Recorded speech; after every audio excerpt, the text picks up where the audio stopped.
Rosa Mesiane, quelle est la solution? Qu'est-ce qu'on fait? Il va falloir déjà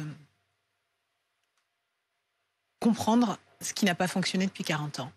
Je crois qu'il n'y a pas de mauvaises graines ni de mauvais hommes, comme le disait Victor Hugo, mais il n'y a que des mauvais cultivateurs. Et je crois qu'on est en train de récolter ce qu'on a semé depuis 40 ans. On a fait en sorte que ces quartiers deviennent une vraie cocotte minute, une bombe à retardement, un volcan. On peut utiliser toutes les métaphores qu'on veut. Moi, avec ma petite expérience, je n'ai eu de cesse d'alerter. Je ne suis pas la seule. On est des milliers d'acteurs associatifs, d'élus, tous les gouvernements successifs en réalité. On a cessé de dire que ça ne va pas dans les quartiers. Ça ne va pas au niveau de l'éducation, ça ne va pas au niveau de la sécurité, ça ne va pas au niveau de la santé, ça ne va pas au niveau du logement, ça ne va pas à tous les étages. Et systématiquement, on a eu pour réponse des rustines, des pansements. On a fait en sorte qu'avec 3 bouts de bois, on arrive à créer des miracles. La réalité, c'est qu'aujourd'hui, on a du mal à susciter l'espoir. Vous savez, on a eu une marche blanche hier, j'y étais. On ne cesse de se recueillir, on ne cesse de marcher d'ailleurs. Dans les années 80, on a eu la marche pour l'égalité, parce qu'on avait des jeunes enfants issus d'immigration qui aspiraient à être des Français à part entière, qui aspiraient à l'égalité, qui aspiraient à croire à notre pacte républicain. Cette manifestation qu'on a vulgairement, honteusement rebaptisée la marche des beurs, elle a donné pour réponse titre de séjour de 10 ans pour leurs parents. Comme si là, c'était une réponse sociale, économique à ces Français. 40 ans de marche, je crois qu'on est fatigué en réalité de marcher. Donc, à vous entendre, il n'y a pas de solution? Si, il y a des solutions. Il y a des solutions et vous savez, on a aujourd'hui une rencontre des ministres. Très bien. Alors proposons un vrai plan, mais pas un énième plan rustine, pas un énième plan pseudo-Marshall, véritablement. Il y a des choses qui ont été faites ici et là. Par exemple, le dédoublement des classes. C'est une chose qui va dans le bon sens. Mais encore une fois, ça a été fait par parcimonie dans certains territoires. Il y a des choses qui ont été faites dans le 93, comme le fait de renforcer la rémunération des policiers et des enseignants pour qu'ils puissent rester dans ces territoires. Très bien, mais ça a été fait qu'en Seine-Saint-Denis. Ça, à chaque fois, en fait, on saupoudre. Pourquoi? Parce qu'en fait, ça fait un peu plus de 10 ans, d'ailleurs, que l'extrême droite est devenue la boussole idéologique de notre pays. Et qu'aujourd'hui, il faut se le dire clairement, engager des financements, investir dans les quartiers massivement, concrètement, c'est pas vendeur. Ce n'est pas vendeur. La France, les Français, nous ne sommes pas prêts à vouloir réinvestir dans nos quartiers parce qu'on estime que c'est le problème des quartiers. La réalité, c'est que les quartiers populaires, c'est un problème français. Chaque habitant, vous savez, ça fait à peu près 4 ans que j'interviens dans les médias. Chaque habitant, dans ces quartiers, quand il allume sa télé, il se sent humilié en permanence. Aucun, et je dis bien aucun, de gauche, de l'extrême gauche à l'extrême droite, ne dit à quel point on aime ses habitants et à quel point on a envie de construire pour eux. Et donc aujourd'hui, je vais vous le dire, la plupart des acteurs sont épuisés. Sont épuisés parce que ces gamins-là, on n'arrive même plus à susciter l'espoir. J'ai fait un tour de France des quartiers populaires en 2020 et 2021.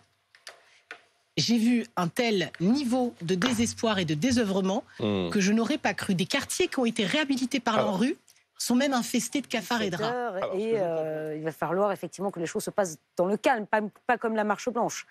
La Marche Blanche, dans sa globalité, c'est bien passé. C'est surtout la fin de la Marche Blanche qui a dégénéré avec un renfort de jeunes qui effectivement étaient venus en partie pour exprimer leur colère et peut-être en découdre. Mais tout le long de la marche, pour le coup j'y étais, était assez calme. Rosa Mesiane, effectivement, il y a des riverains, il y a des commerçants qui sont dévastés aujourd'hui, il y a des commerçants dont les boutiques ont été ravagées, des riverains qui s'inquiètent aussi. Il faut aussi pouvoir les rassurer, et les protéger. Ils ont raison de s'inquiéter parce que clairement les effectifs de police ne pourront pas être partout ce soir, ni demain soir, ni après-demain soir, parce que je pense quel que soit l'effectif de police, quel que soit l'effectif de police, je crois qu'on a à peu près 240 000 effectifs de police avec la gendarmerie, si je ne dis pas de bêtises. Allez, donc même si on les déployait sur tout le territoire, ce ne serait pas suffisant pour tout contenir. Et on l'a dit tout à l'heure, il y a une mobilité très importante de ces petits groupes.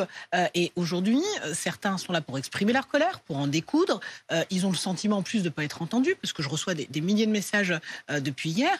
Quand ils allument la télé, ils ont le sentiment que la France ne les comprend pas et que tout le monde est à côté de la plaque, véritablement. Depuis tout à l'heure, on parle de l'état d'urgence.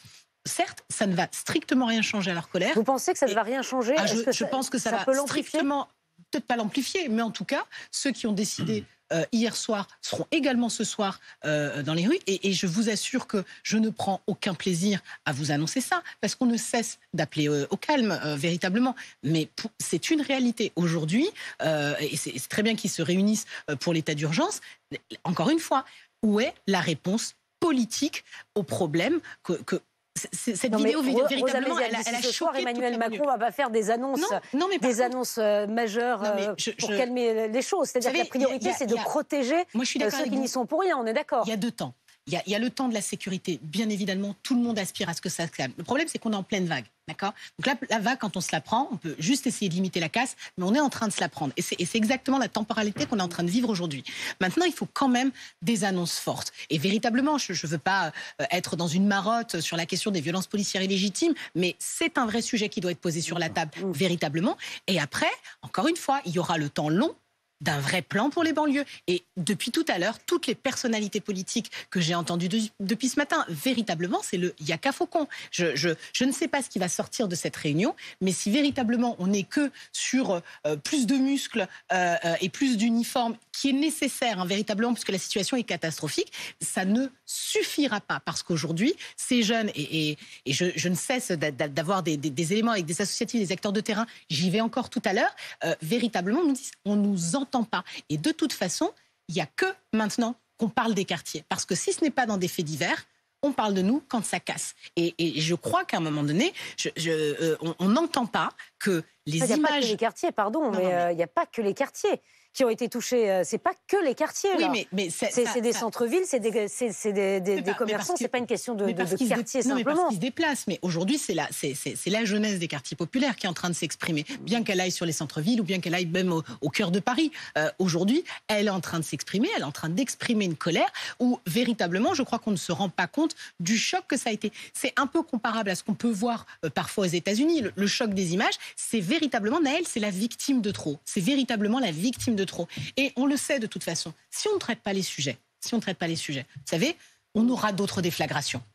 Je prends le pari ici, on se revoit peut-être dans 2 ans, dans 3 ans, dans 5 ans. On aura systématiquement des déflagrations parce que malheureusement, si on ne traite pas les sujets en profondeur, on aura d'autres Naël. Et c'est aujourd'hui la colère qui est exprimée. Nous n'en pouvons plus. La mère Monia, hier, l'a assez justement précisé. J'aimerais que mon fils soit le dernier. Je crois que c'est ça, c'est cette colère qui est en train d'être exprimée. Christophe Couvi.